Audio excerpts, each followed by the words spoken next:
I had written an article for The Nation magazine about the UPS struggle ahead, and this was shortly after, I think, the 25th anniversary of the 1997 strike of UPS. 180,000 UPS workers went out on strike in 1997.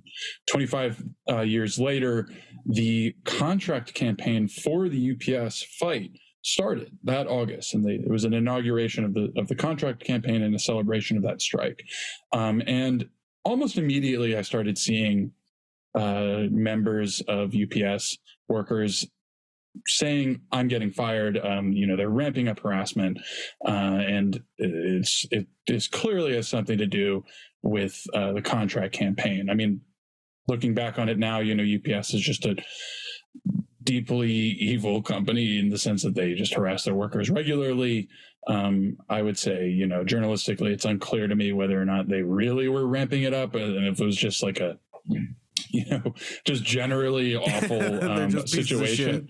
Yeah, they're just pieces of shit, frankly. But nonetheless, this is what workers were telling me, and I wrote about it. And I had already kind of known that this was coming, and I knew that this was a big issue. This was a big contract fight. But the more I learned, and the more workers told me, and I talked to historians, and I spoke to people for the article, and I realized, like, holy shit, this is enormous. This is enormous for so many reasons. This is enormous for the Teamsters union itself, this legendary union that has gone through so many institutional changes that, just lay folks just do not pay attention to, and is going to come to a head next year. Next year is in 2023, and I said, oh my God, this is important to the history and the forces of American capitalism, logistics moving to the center, to the Amazon organizing campaign, and the future of the working class and the future of our labor movement. And it sort of started as a joke, an idea of that I should just make a podcast about this one fight. And then as time went on, I connected with Ruby Walsh, who's an old friend of mine, but we had reconnected, and she is the podcaster. I hadn't have podcast experience before. I journalism experience, yes, but podcasting, no. And I explained kind of like this idea I had, and she thought it was great. And we just kept on talking and kept on developing it. And it eventually came to be, a realistic, real, tangible thing that we wanted to do. And I listen to Working People. I listen to all of these like kind of lefty, like mostly talk podcasts. But Ruby brought the sort of Radio Lab, more like a storytelling element to it. And we thought, let's do a hybrid. Let's do a combo. Let's put actual workers on the mic in the spirit of Working People, in the spirit of, Studs Terkel. Let's talk to people and tell this story. Let's unpack why this is going to be such an important thing. And it's perfect because it's a contract campaign, which unions don't really do much anymore, unfortunately. Hopefully they start to do more of them. But it's perfect, right? We have like 8 months, if we started in January, leading up to one of the most important potential strikes in U.S. history that could set off the resurgence of American labor. And we have time. We can kind of peel off all these different elements.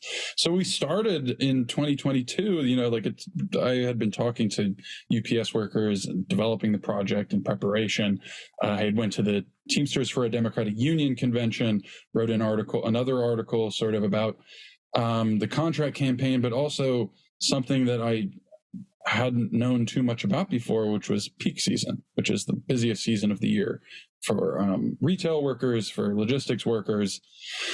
And I was being told interesting things, which is, peak season is coming, which is typically the worst time of the year for UPS workers, for Amazon workers, for retail folks. And I said, let's start the podcast. Let's start with the broader conversation, but let's base it on what is going on right now for the UPS workers. So I spoke to Tony Rosario and Antoine, both from the local union here, the Teamsters local 804, about what's going on, and I actually we found something interesting, which is the fact that peak season in recent years have actually gotten better for UPS workers, specifically because it's gotten worse all year, like the rest of the year round. And it's because they staff up and they bring in a ton of different people, including gig workers, these glorified gig workers, which would go on to become a very, very important part of the contract campaign. But basically, we were dealing with a situation in which over the past couple of years during COVID, all year round was peak. It was this never-ending peak for UPS workers because of the explosion of the e-commerce, this e-commerce boom that occurred. Workers working, over 10 hours a day, every single day, 6 days a week, as the 6-day punch, as they called it, and thankfully abolished with the contract that was ratified in August or July, I'm forgetting now. But we talked about, peak season. What's going on with this contract campaign and what's happening right in that moment. So we had that was an interesting conversation, which I haven't heard in a while. Max, thanks for mentioning it, because I should go back and listen to it and listen to kind of how Ruby and I had framed what we were trying to do. But Oh no, sorry. Keep going. No, go on. Sorry.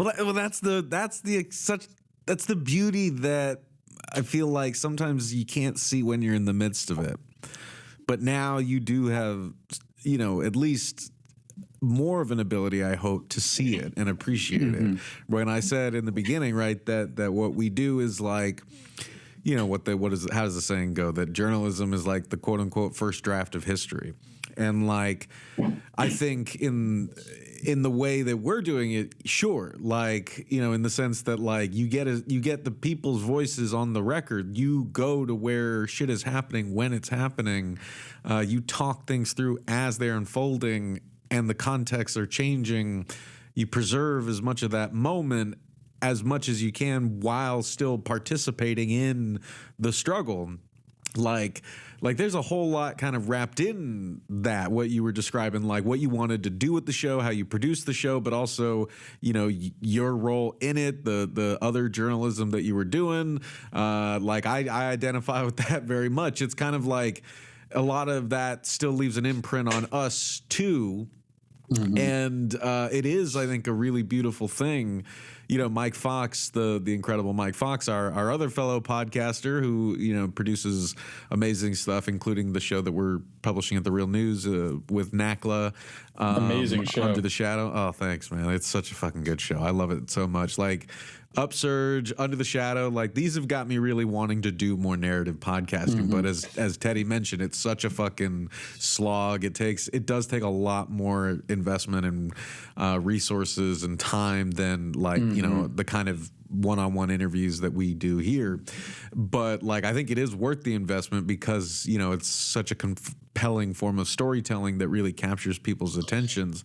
And like, but anyway, I guess the whole point being is just that like it was just so cool to hear you say that like even if you haven't done it yet, you can go back and re-listen to that interview with Tony and Antoine, and that's what Mike Fox says. He says it's like, audio reporting is like the closest you can get to time travel. And like, I do identify with that. It makes sense to me that like there's something about audio that does feel a little more intimate and nimble and able to transport you certain places that other media can't. But also like just how useful and important it is to have that living document on the Upsurge, which is something that I just wanted to commend, that like, for anyone who hasn't listened to it now or in the future, like it does, like lift up a lot of different worker voices and brings in a lot of different perspectives. And like, that was really important at the time that the season one with the Teamsters UPS campaign was unfolding, and then later the UAW coverage, because of course when we're operating in a media ecosystem where so few people actually give this much attention to working people's voices, which is why Teddy and I do it the way that we do and why I got started doing it years ago. Like the whole point was to correct an imbalance, because like very few people, which is not to say no people, but not enough people were doing it. And we felt like there was something that we could add. And you realize how important that is when, like, you're seeing how people are reacting to news about a strike that's unfolding that you've been covering longer than any of them have. Because then you're like, wait, like, you know, that one person does not speak for like the whole of the union, or like it's a lot more complicated than that. And like, but that's what people do, right? They cherry pick, or they find like one worker and then they're like, yeah, like Right. this is the union perspective. And because of the way you guys approach the show, you gave a much richer, fuller, and more worker-centered understanding of what was actually happening in history at that moment. And that's precisely like just your comment there about, you know, doing this work and actually talking to workers and like actually trying to follow the story and like learning myself along the way. I mean, one of the reasons why like I came to Ruby and I was like, we need to do this, is because I fucking knew like that, and it happened like as we got closer to the contract expiration, that all these business reporters would swoop in and try to cover this and tell the wrong story. And you probably more than many other journalists know this too well with what happened with the rail strike, or the preemptively broken rail strike in 2022 that the Real News and other or independent outlets like covered so well. And for a long time, I'm not sure any other outlet like Max, you, and Mel like covered that longer and than anyone else, like leading up to that incredibly important moment and devastating moment in many ways. But we said, you know, let's not do this. We need to like cover this. What's like, the Samuel Beckett quote? Try, fail again, fail better. Right. Yeah, I mean, it's a you know, I resonate with a lot of what you were kind of saying, but it just things that pop into my head is like about what the importance to me. I've went back and listened to some of this, and yeah, it's like it feels amazing to have like these living documentations of people speaking about such important things and like speaking intelligently and speaking so like from the heart about things that are affecting their lives and so many other people's lives, like beyond UPS, beyond the UAW.